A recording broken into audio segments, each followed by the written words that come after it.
Hi guys.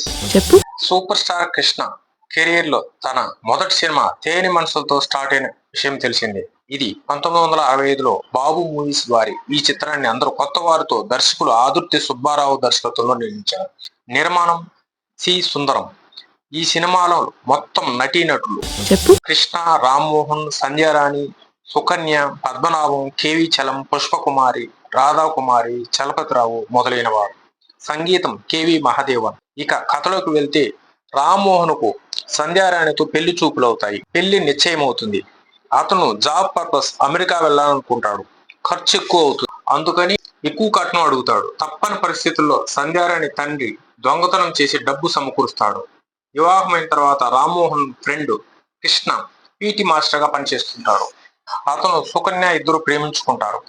విదేశాల నుంచి వచ్చిన రామ్మోహన్ వద్ద సెక్రటరీగా పనిచేస్తుంది సుకన్య. పల్లెటూరు టైప్ లో ఉండే భార్యను కాదని సుకన్యను ప్రేమిస్తాడు రామ్మోహన్. ఇది తెలుసుకున్న సుకన్య అతనికి ఎలాగైనా జ్ఞానోదయం కలగాలని అతన్ని ప్రేమిస్తున్నట్టు నటించి ఒకరోజు రాత్రి వేళ తనలాగా సంధ్యారాణిని అలంకరించి రామ్మోహన్ వద్దకు పంపిస్తుంది సుకన్య. సుకన్యని ఈ విషయం తెలియని కృష్ణ అనుమానించి రామ్మోహన్తో గొడవ పడతాడు. తర్వాత అసలు విషయం తెలుసుకుని అపార్థాలు తొలగించుకుని సుకన్యని పెళ్లి చేసుకుంటాడు కృష్ణ గారు. అసలు కథ ఎలా తయారైంది అంటే, ముల్లపూడి వెంకటరమణ రచనలు ఆదుర్తి సుబ్బారావు నిర్మాత దర్శకునిగా తీసిన మూగ మనసులు ఘన విజయం సాధించడంతో మరో సినిమా తీద్దామని దానికి కథ రాయమని రమణకి సుబ్బారావు గారు పురమాయిస్తారు. దీంతో కథను సీనిక్ ఆర్డర్ తో కొద్ది అతి ముఖ్యమైన సంభాషణతో కథ రాసి తేనె మనసులు అని పేరు పెట్టి సుబ్బారావుకి ఇచ్చారు వెంకటరమణ గారు.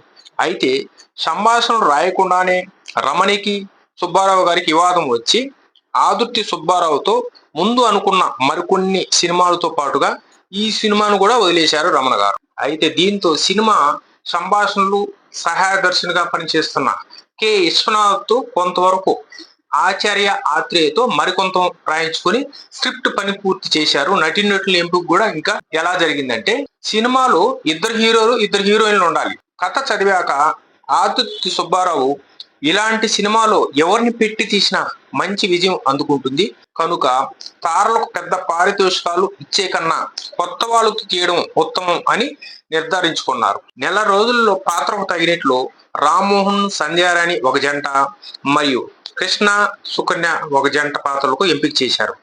అప్పట్లో హేమమాలిని, జయలలిత కూడా స్క్రీన్ టెస్ట్ కు వచ్చారు, కానీ వారు ఎంపిక కాలేదు. ఇక చిత్రీకరణ ఎలా జరిగిందంటే, ఆదుర్తి సుబ్బారావు తీసిన మూగ మనుషులు సినిమా సిల్వర్ జూబ్లీ ఫంక్షన్ జరిగే సమయానికి ఈ సినిమా షూటింగ్ ప్రారంభమైంది. మొదటి షెడ్యూల్ షూటింగ్ పూర్తి చేసుకున్నాక అప్పుడే కొత్తగా వచ్చిన కలర్ లో తీస్తే మరింత ఆకర్షణీయంగా ఉంటుందని నమ్మి బ్లాక్ అండ్ వైట్ లో తీసిందంతా పక్కన పెట్టి మళ్ళీ మొదటి నుండి కలర్ లో షూటింగ్ చేయడం ప్రారంభించి చివరికి పూర్తిగా కలర్ చిత్రంగానే పూర్తి చేశారు.